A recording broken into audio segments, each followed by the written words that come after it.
Have you ever lain awake in the dead of night, hearing a nameless whisper in your chest? Not anxiety, not fear, but something greater, as if your soul is trying to speak to itself. Most people dismiss it as a strange feeling. But Carl Jung understood these whispers were not disturbances. They were invitations. He called this the first echo of the awakened soul. Take a deep breath.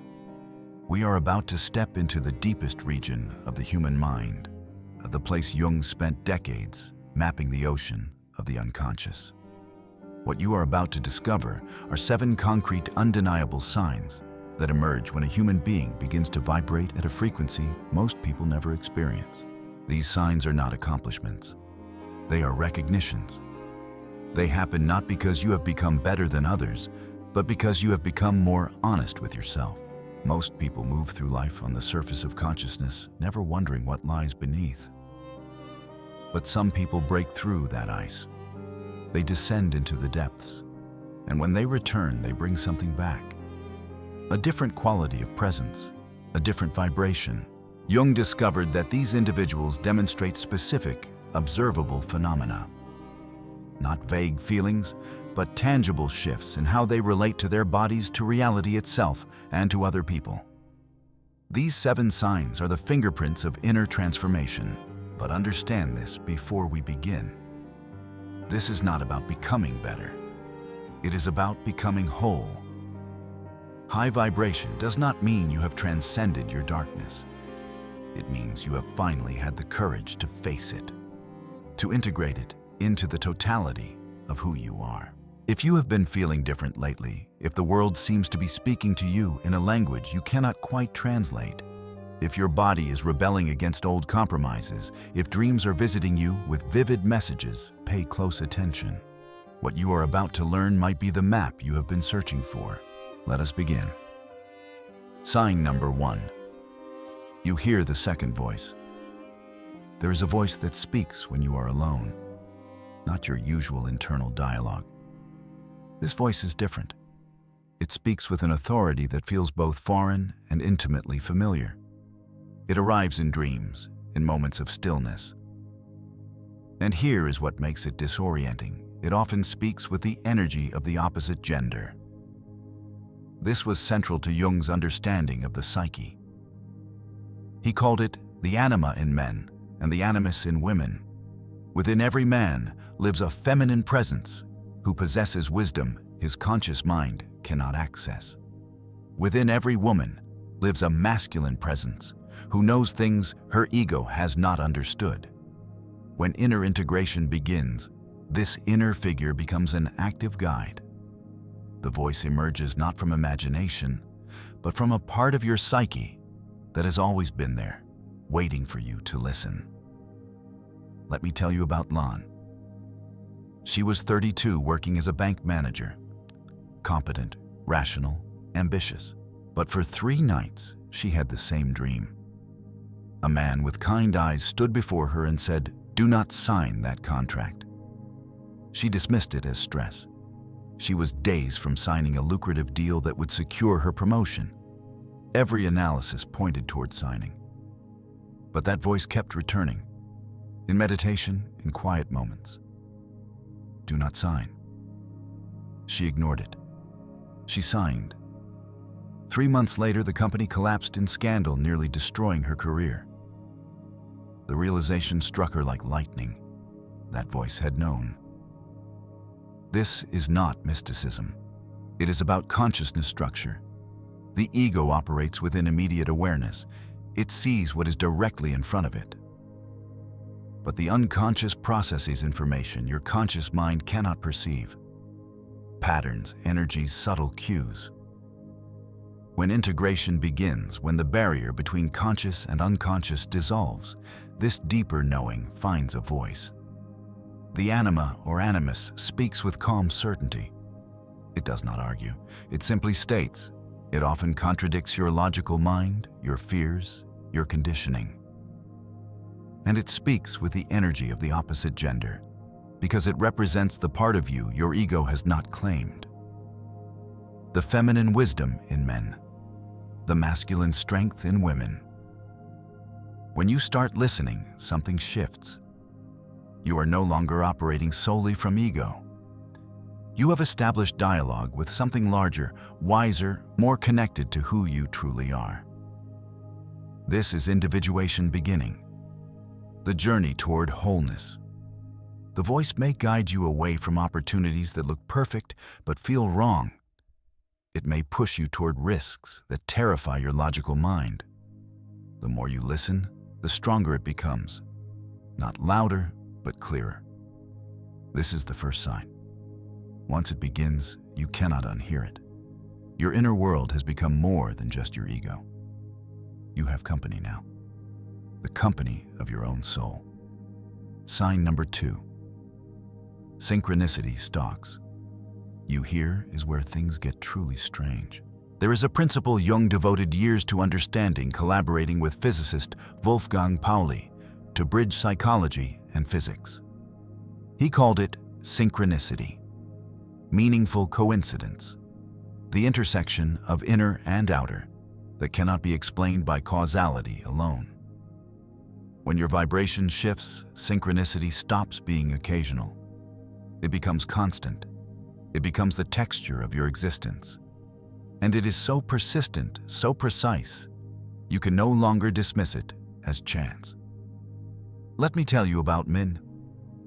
28, an engineer with a skeptical mind. He did not believe in anything he could not measure. But one night, he dreamed of the number 47. It appeared everywhere in the dream. The next morning, his bus was number 47. His meeting was in room 47. His coffee bill 47,000 dong. By day's end, he had encountered the number 11 more times.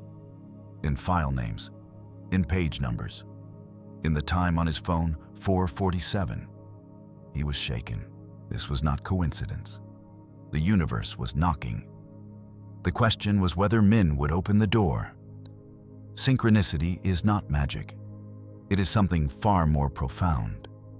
It reveals that mind and matter are not separate, that consciousness and physical reality exist on a continuum, that there is a causal connecting principle woven into existence itself. When your inner world achieves coherence, when fragmentation begins to heal the boundary between inner and outer, becomes permeable. Thoughts ripple outward. Reality ripples inward.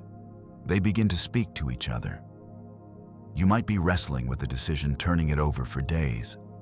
Then you walk past a billboard and the slogan is the exact counsel you needed. You might think of someone you have not seen in 20 years, then run into their sibling in a different city. You might be contemplating a career change and 3 separate strangers mention the same book within 48 hours.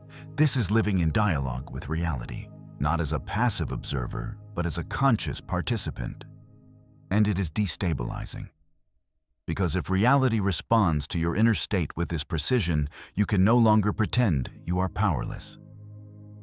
You cannot play the victim. You cannot deny that your consciousness is actively participating in what manifests. Early on, synchronicity feels magical, like the universe is winking at you. But as it continues, it becomes something more serious, a responsibility. Because every thought, every emotional shift seems to elicit an external echo. You realize you are not just observing reality. You are in conversation with it. Here is where people stumble. They try to manipulate synchronicity, to think the right thoughts and manifest specific outcomes. But that is ego attempting to co-opt mystery. True synchronicity arises from self-alignment. It is the natural consequence of living in coherence with your deepest truth. Jung noticed synchronicity intensifies during profound transformation, during crisis, during awakening, during moments when the psyche is reorganizing itself. It is as if the universe leans in closer when you are becoming more of who you truly are. So if coincidences are following you, if patterns emerge that defy probability, if the world seems to be speaking to your inner questions, do not dismiss it. This is the second sign. and it is inviting you into a completely different relationship with reality. But remember, synchronicity without humility becomes inflation.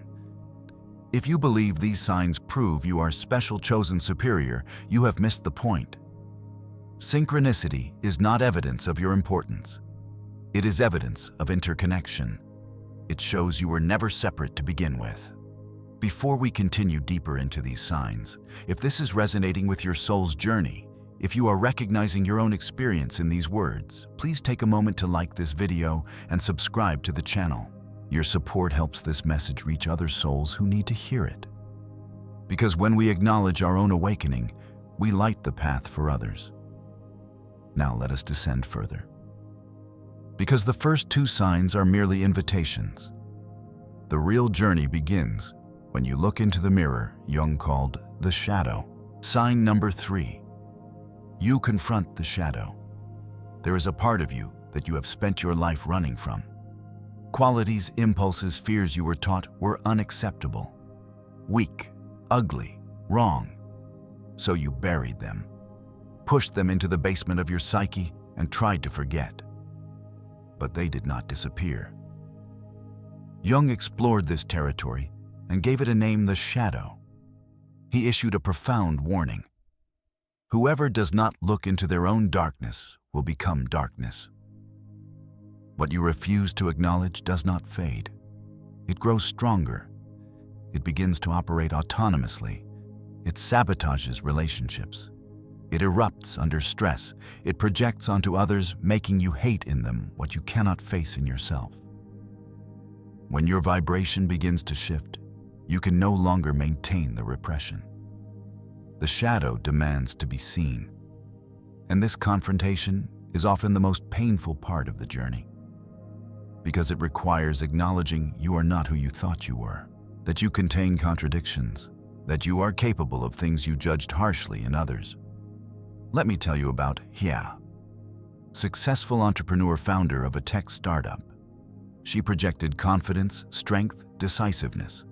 She had little patience for weakness, for hesitation, for vulnerability. When employees cried, she felt quiet contempt. Then the dreams began. Night after night, standing before a mirror, sobbing uncontrollably. The woman in the reflection was weak, lost, terrified. Everything Ha despised. For weeks she ignored them. But finally, the realization hit her. She hated weakness in others because she had never allowed herself to be weak.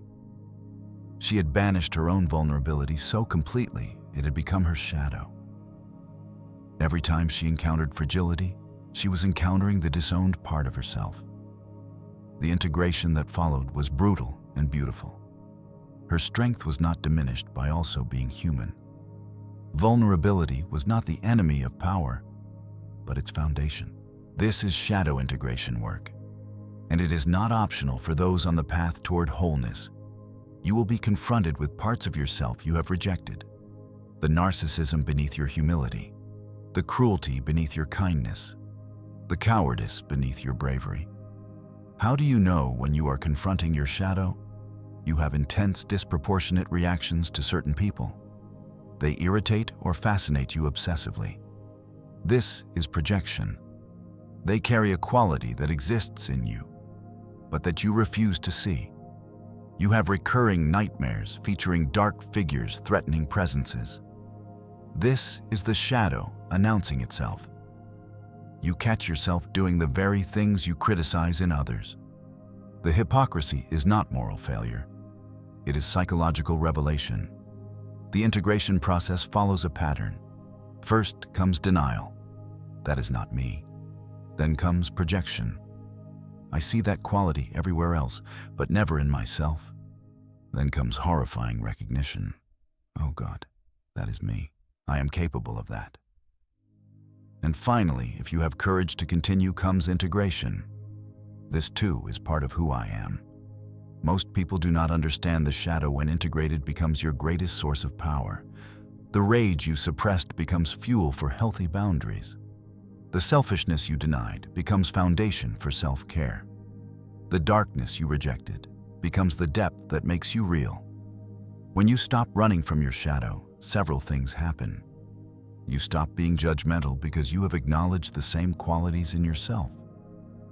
You stop being controlled by unconscious impulses because you have made them conscious. You reclaim enormous energy that was used to maintain repression. And you become integrated, not perfect, but whole. This third sign is not gentle, but it is necessary, because high vibration that excludes the shadow is not high at all. It is spiritual bypassing. True elevation includes descent. True light acknowledges its relationship with darkness. True integration means standing in the fullness of who you are, shadow and all. Sign number 4, prophetic dreams. Now we enter even stranger territory, because what I am about to describe cannot be explained by conventional psychology alone. Throughout his career, Jung recorded over 80,000 dreams, and he discovered something that contradicted every rational assumption. Some dreams were not memories, not wish fulfillments. They were prophecies. These dreams had a different quality, luminous, undeniable. They carried weight, ordinary dreams did not. And they showed events that had not yet occurred, specific concrete glimpses of the future. The evidence was overwhelming. One documented case involved a woman in her 70s, troubled by a recurring dream. She was walking across a bridge when the structure collapsed. She would wake in terror, the feeling of falling visceral. Jung explored every symbolic interpretation. Bridges represent transitions, perhaps anxiety about aging, about death, perhaps a psychological threshold. But the dream continued, and the feeling was not symbolic. It was warning. 3 days later, her son was driving across a bridge when it gave way. His car plunged into the water. He did not survive. The bridge in her dream was the exact bridge where her son died. How is this possible? Jung devoted years to this question. His answer shook psychology's foundations. The unconscious exists outside linear time. It is connected to the collective unconscious, a field of shared human experience, transcending individual minds. Through this field, information flows that the conscious ego cannot access. Information about what has been and what will be. For individuals vibrating at higher frequency, for those who have achieved psychological integration, the connection to the collective unconscious intensifies. Dreams become portals, not just to your own past, but to knowing that operates beyond time. You may dream of an accident and wake to learn it occurred across the world at the exact moment you dreamed it.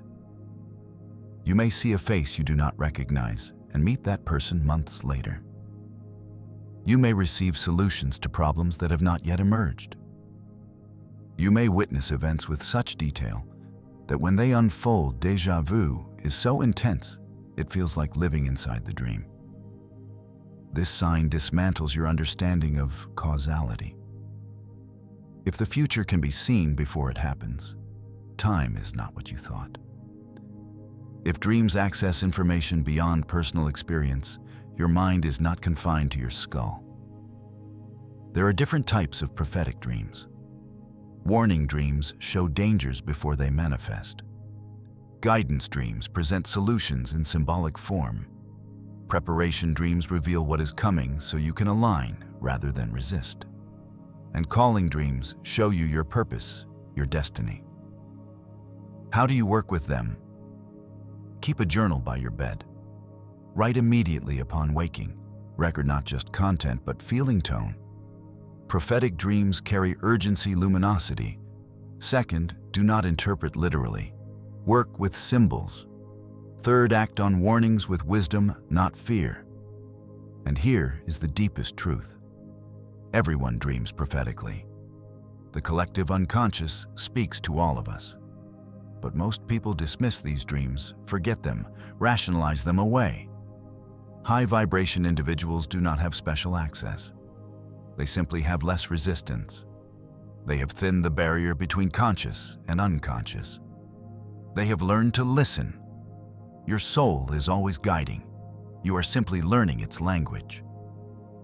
And once you begin to speak it fluently, once you recognize that your dreams are not random neural firings, but meaningful communications, from the depths of your being, your entire relationship with reality transforms. You are no longer a passive victim of circumstance. You are in active dialogue with the intelligence that governs your life. Sign number 5, empathy beyond limits. The 5th sign is beautiful and terrible. It is the dissolution of boundaries between self and other. Empathy so intense you experience another person's pain as your own. You walk into a room and know who is suffering, even if they are smiling. You feel nauseous around someone hiding illness. You cannot watch certain news without physical symptoms. You absorb emotions like a sponge, unable to distinguish where they end, and you begin. Jung called this mystical participation. As integration deepens, as the ego becomes less rigid, boundaries become permeable. You begin to experience what he meant when he said, "We are all expressions of one collective unconscious, separate waves on the same ocean." This is why the field of Carl Jung empath and personal development has become essential in understanding spiritual awakening. Jung recognized empaths are not simply sensitive people. They are individuals whose psychological structure has evolved to include a wider sense of self. They operate from participation mystique, a state where artificial walls between individuals collapse. The gift is profound compassion. You become a healing presence. People sense safety because you truly feel with them, not just for them. You understand suffering at a cellular level because you have touched it in yourself and recognized it in the collective. But the burden is equally profound. You absorb emotions that are not yours. You leave gatherings completely drained, having taken on anxiety, grief, and unspoken tensions of everyone present. You struggle to maintain your own sense of self because you constantly experience the selves of others. You may avoid crowds, relationships, even films because the empathy becomes incapacitating. Jung issued a crucial warning. Participation without discrimination leads to dissolution. If you merge completely with others, losing all sense of where you end and they begin, you do not become more spiritual. You become lost. High vibration requires radical empathy combined with strong boundaries, the ability to feel deeply without being consumed. How do you develop this balance? First, practice discernment. When emotion arises, ask, is this mine or theirs? Often you will realize you are carrying someone else's burden. Second, create grounding rituals. Before and after social interaction, reconnect with your center, your breath, your body. Third, understand that feeling someone's pain does not obligate you to fix it. True empathy means bearing witness. And finally, honor your need for solitude. Time alone is not selfish for empaths. It is survival. This 5th sign transforms how you move through the world. You can no longer be casual about relationships. You cannot spend time in dishonest environments without becoming physically ill. You have become a tuning fork for emotional truth beneath the surface. And here is what you must understand. This is not a flaw. This is not you being too sensitive. This is your nervous system operating at a level of integration most people never reach. This is your soul recognizing itself in others. This is the beginning of true compassion, which means to suffer with. The goal is not to numb this gift.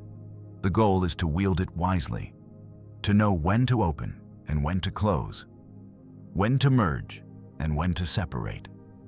Because an empath without boundaries is not more evolved. They are simply more wounded. But an empath who has learned to navigate the space between self and other, who can feel deeply without losing themselves, has achieved something rare. They have become a bridge between worlds. Sign number 6. Spontaneous creativity. At 3 in the morning, you wake from a dream with a poem fully formed. You who have never written poetry. You rush to find paper, and your hand moves faster than thought, transcribing words that feel like they are coming through you, not from you. Or perhaps you are an accountant who suddenly feels compelled to paint. You have no training yet. The images are hauntingly beautiful, containing symbols you do not understand, but that resonate deeply with people who see them. Or maybe you hear music that has never been written, melodies that arrive complete. You record them, frantically astonished that your hands know how to play what your mind has just received. This is the sixth sign, the eruption of spontaneous creativity. And it marks a profound shift in how you relate to the source of creative energy itself. The ego creates through effort, through learning, practicing, developing skill. The ego takes pride in its creations because it believes itself to be the author. But the self, that deeper center of your being, creates through flow, through channeling, through opening. The self knows it is not the author, but the instrument. Not the light, but the lens through which light passes. When high vibration states emerge, when psychological integration deepens, the channel between ego and self widens. And suddenly, you have access to something you did not study for, did not earn through practice, did not consciously develop. You have access to the creative intelligence of the collective, unconscious itself. The same source from which all human art, all innovation, all inspired expression has always flowed. This is why artists throughout history have described the experience of creation in mystical terms. They speak of muses, of divine inspiration, of being possessed by something larger than themselves. They are not being metaphorical. They are describing the actual psychological phenomenon of the self expressing itself through the ego. And when integration is present, this phenomenon intensifies. You might suddenly solve a complex problem that has plagued you for months. The solution arrives, whole, complete, elegant. You did not think your way to it. It was given. You might find yourself speaking words of profound wisdom to someone in pain. Words you did not plan, counsel that surprises even you with its clarity and truth. You might create art that people tell you changed their lives, art that contains archetypal imagery you did not consciously choose. The relationship between Carl Jung, empath, and personal development becomes especially clear here. Jung understood that creativity is not personal. It is transpersonal. The greatest works of art emerge when the artist becomes transparent to the archetypal patterns moving through them, when they stop trying to create from ego alone and allow themselves to become vessels for something universal. But this gift carries a profound danger. The danger of inflation. The temptation to believe that because creative energy flows through you, you are the source. To believe you are special, chosen, superior to those who do not experience this flow. This is the ego attempting to claim credit for something that belongs to the self. And it is the fastest way to sever your connection to the creative source.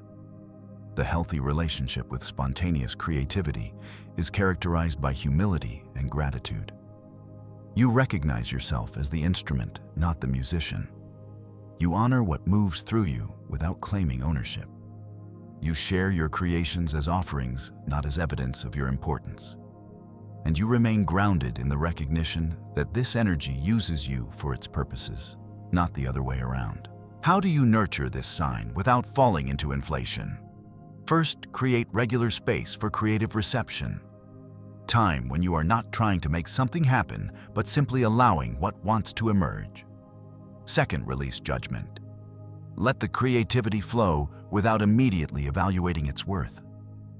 Third, share your work wisely. Not everything needs an audience. Some creations are meant only for you, part of your own integration process. And finally, always acknowledge the source. Thank the mystery. Honor the channel. Remember, you are the lens, not the light. When spontaneous creativity is flowing, your entire life becomes a creative act. Not just the art you make, but the way you solve problems, the way you relate to people, the way you navigate challenges. Because you have tapped into the intelligence that creates galaxies and orchestrates evolution. The same intelligence that dreams through you at night now expresses through you during the day. This is not about becoming an artist. It is about recognizing that you are art. That your life, when lived in alignment with the self, becomes a form of creative expression, an offering, a prayer, a dance between the individual and the universal. And when you remember this, when you embody it, you stop trying so hard. You stop forcing. You simply become available. And what wants to be born through you finds its way into the world. Sign number 7. The feeling of coming home. When alone, we arrive now at the final sign, and it is in many ways the most profound. It is the feeling of coming home when you are alone. Not loneliness, not isolation, not the ache of missing connection, but something entirely different. A sense of reunion, of completeness, of being held by something you cannot name. When you sit in silence, you do not feel empty. You feel full. When you spend time alone, you are not waiting for someone to join you. You are meeting yourself, and the meeting is so deep, so satisfying, that you begin to prefer solitude to superficial company. This sign marks the culmination of the individuation process. It represents what Jung described as the union of ego and self, the inner marriage, the reconciliation of all inner opposites into a functioning whole. Most people fear being alone because they have never truly met themselves. The ego without external validation feels incomplete. It needs others to confirm its existence to provide meaning to fill the void.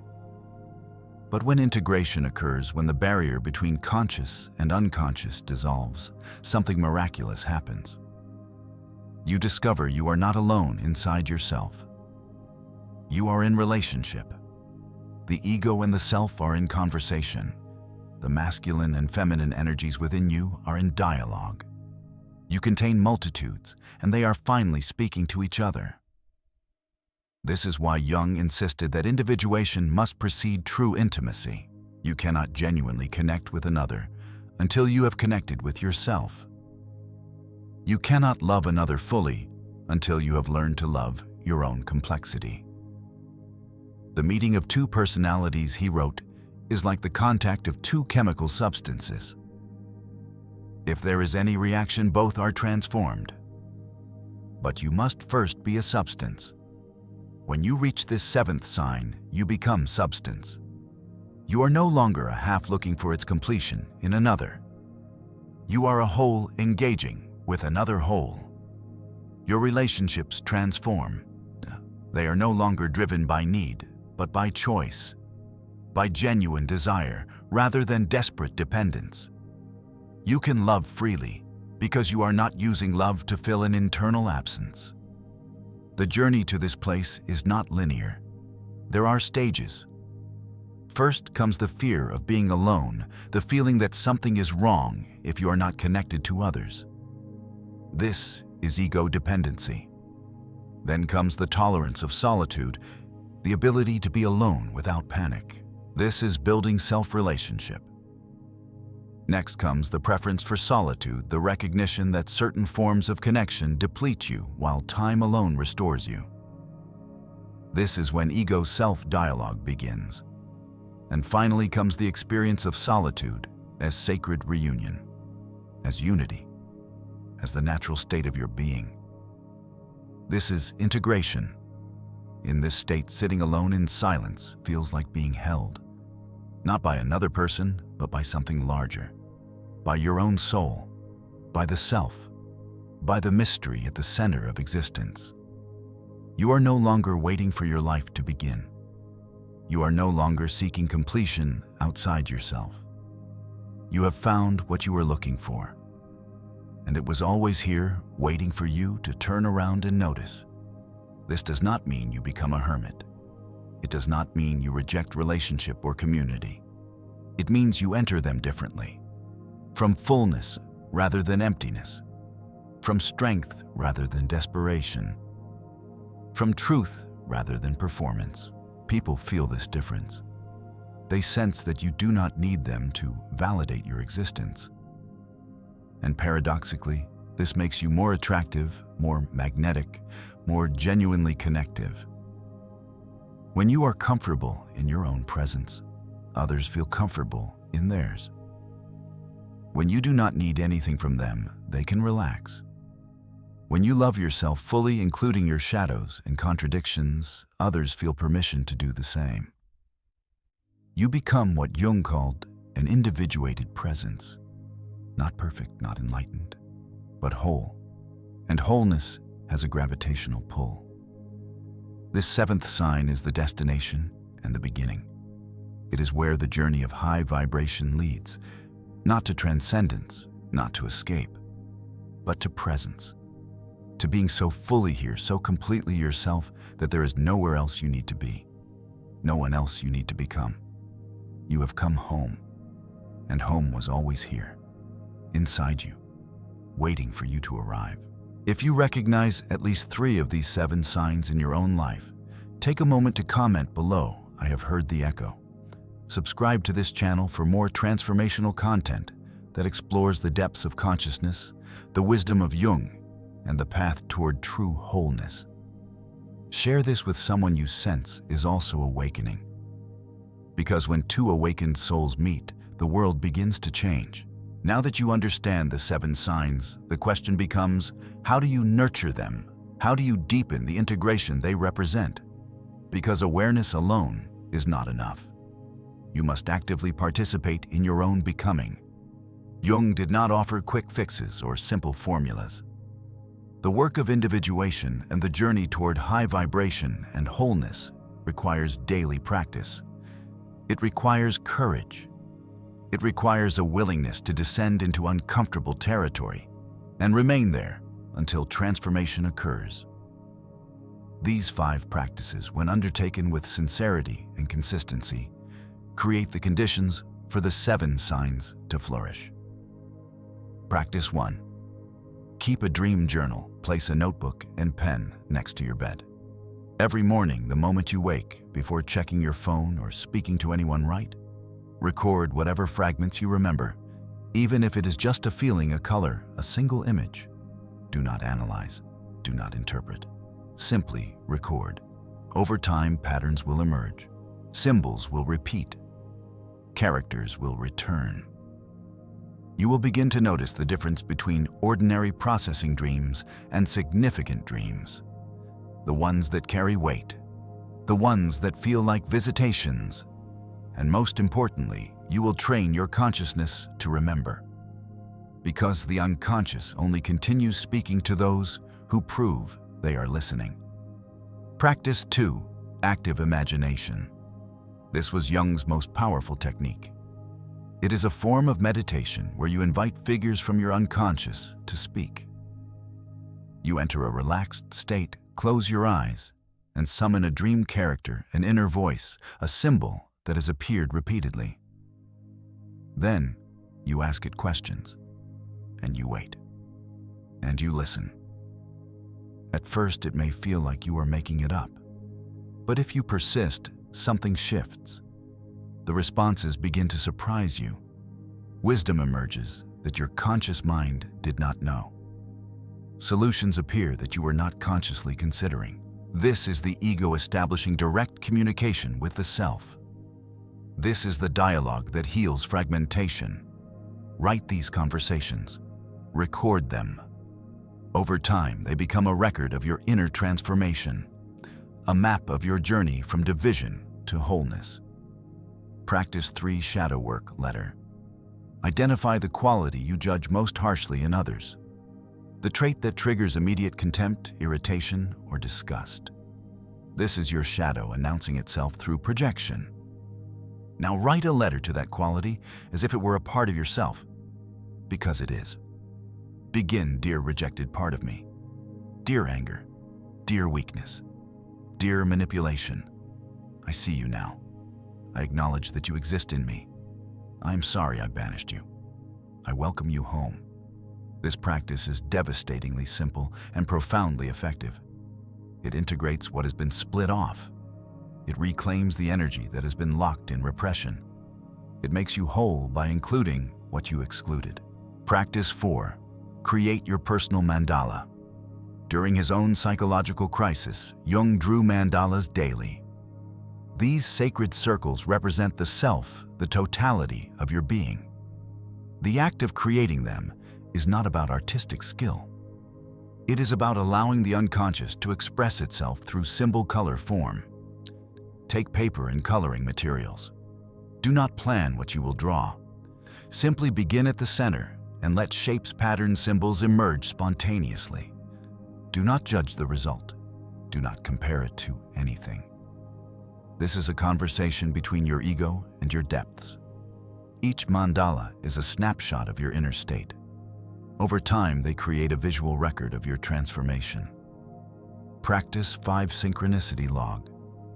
For 1 week, record every coincidence, every moment where inner and outer seem to align. A thought followed by an external confirmation. A symbol appearing repeatedly. A person you were thinking about making contact. A question answered by something you randomly encountered. At the end of the week, review your log. Look for patterns. Notice the relationship between your inner state and external events. This practice trains your awareness. It teaches you to recognize the dialogue between psyche and reality. And the more you notice synchronicity, the more it appears. Not because you are creating it, but because you are finally seeing what was always there. These 5 practices are not quick fixes. They are lifetime commitments. But they create the conditions for the 7 signs to deepen. They strengthen the connection between ego and self. They facilitate the integration that leads to genuine high vibration. And here is Jung's most important warning. Do not seek high vibration. Seek wholeness.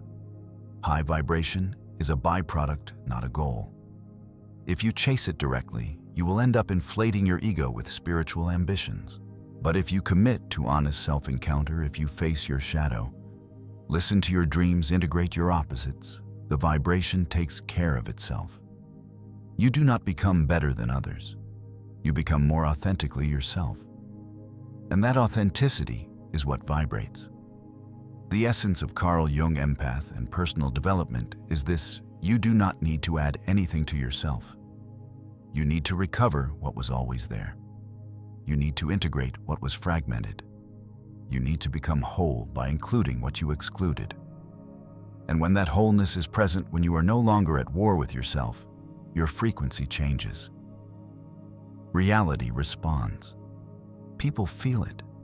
The 7 signs emerge naturally, not as achievements, but as the inevitable expression of inner coherence. So the question is not whether you currently manifest all 7 signs. The question is, are you willing to do the work? Are you ready to descend into your own depths and remain there until transformation occurs? Are you prepared to face what you have been running from? Are you willing to listen to the voices you have silenced? Are you brave enough to become whole rather than perfect? Because that is what this journey requires. Not perfection, not purity, not transcendence, but the radical courage to be completely, honestly, messily, beautifully human. To integrate your light and your darkness, to acknowledge your strength and your fragility, to honor both your divinity and your humanity. And when you do, when you finally stop abandoning yourself, the vibration shifts. And the 7 signs are simply the evidence that you have come home. Pause for a moment. Close your eyes. Take a deep breath. Let yourself feel the weight of what you have encountered. Something has shifted, perhaps subtly, perhaps seismically. But if these words have reached you, if these 7 signs have named something you thought was yours alone, you are no longer the person you were when we began. You are a bearer of echoes now. 7 echoes from the depths of your soul. From this moment forward, Every dream becomes a letter written by your unconscious. Every coincidence transforms into an invitation from a reality far more responsive than you were taught. Every uncomfortable emotion, every shadow quality, every dark impulse becomes not an enemy, but a messenger carrying information about your wholeness. Your body, which has spent years absorbing compromises and swallowing truths you were afraid to speak, becomes your most trusted ally. It will no longer permit self-betrayal. It has evolved into a guardian wielding pain and fatigue whenever you stray from your authentic path. The voice that speaks in stillness grows stronger each time you listen. It guides you away from situations that look correct but feel wrong. It steers you toward risks that terrify your logic but resonate with your soul. This voice is not intrusion. It is integration. People around you will react differently now. Some will feel inexplicably drawn to your presence, sensing safety and permission to be themselves. Others will feel threatened without understanding why projecting their unintegrated material onto you, seeing in you what they refuse to acknowledge in themselves. You will polarize rooms simply by being present. This is not a character flaw. This is the inevitable effect of living in coherence. Reality must respond to clarity. Creativity will erupt at unexpected moments. Solutions will arrive fully formed. Art will move through you with a quality that surprises even you. You will create not from ambition, but from necessity, not from ego, but from channel. And you will recognize that you are not the author, but the instrument. Not the light, but the lens. This recognition keeps you humble, and humility keeps the channel open. And finally, when you are alone, you will feel complete. Not lonely, not isolated, but whole, as if you have been searching for someone your entire life and suddenly realized they were here all along. You, the full you, the integrated you, the you that includes shadow and light, masculine and feminine strength and vulnerability. This reunion is the destination, and it is also the beginning. Because here is what Jung understood that most spiritual teachings miss. The goal of individuation is not transcendence. It is not escape. It is not rising above the human condition. The goal is incarnation, full embodiment, complete presence, being so thoroughly here, so absolutely yourself, that there is nowhere else to be, no one else to become. You have arrived. And when you arrive at yourself, when you stop abandoning yourself for approval, for comfort, for safety, everything changes. Your relationships transform because you are no longer seeking completion in another. Your work transforms because you are no longer proving your worth through achievement. Your entire life transforms because you are finally living it from the inside out rather than the outside in. This is not a romantic vision. This is not spiritual fantasy. This is the lived reality of integration. And it is available to you, not because you are special, not because you were chosen, but because you have had the courage to stop running from yourself, to turn around and face what you have been fleeing, to descend into your own depths and remain there until the transformation is complete. The 7 signs are not accomplishments to collect. They are recognitions, evidence that you are participating in your own becoming, proof that the work is happening. And they will continue to evolve to deepen to surprise you with their intensity and their precision. Because individuation is not a destination you arrive at and then stop. It is a lifelong conversation between ego and self, between individual and universal, between your personal story and the archetypal patterns that have moved through humans since consciousness first emerged from matter. You are part of something so much larger than your individual life. And yet, paradoxically, you can only access that larger intelligence by going deeply into your individual experience. By honoring your unique dreams, your specific shadows, your personal journey. This is the mystery. The universal expresses through the particular. The collective unconscious speaks through your individual psyche.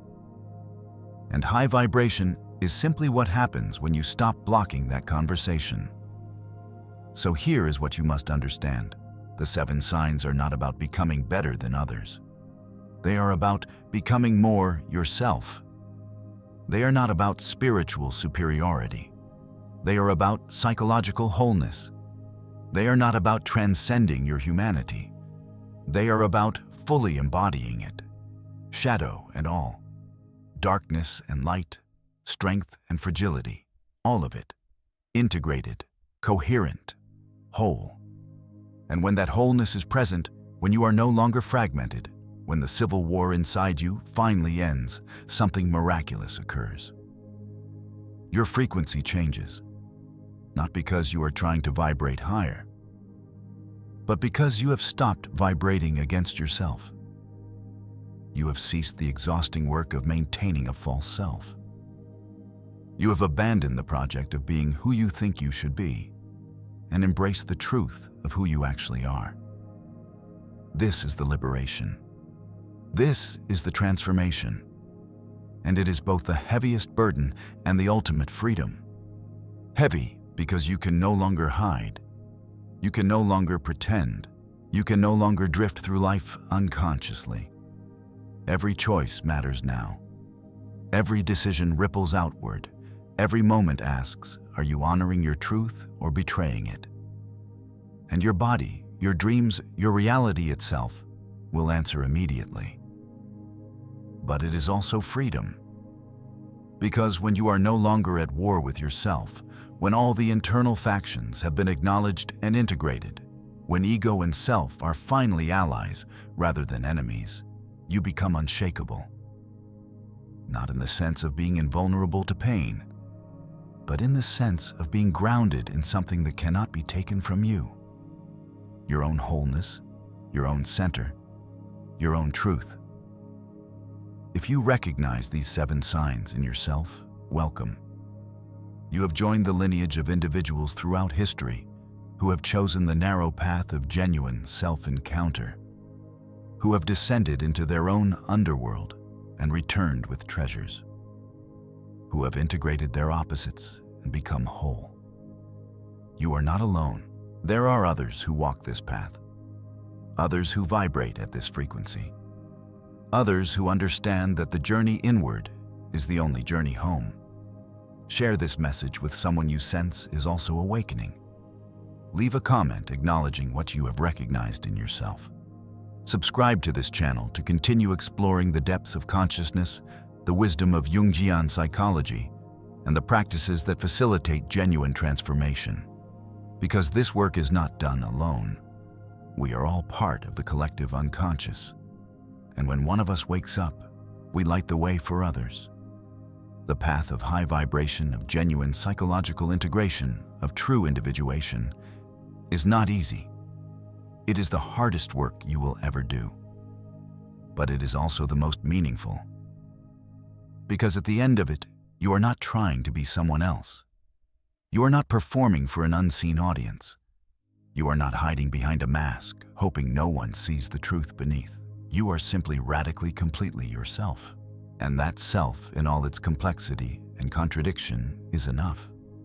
More than enough. It is everything. Welcome home.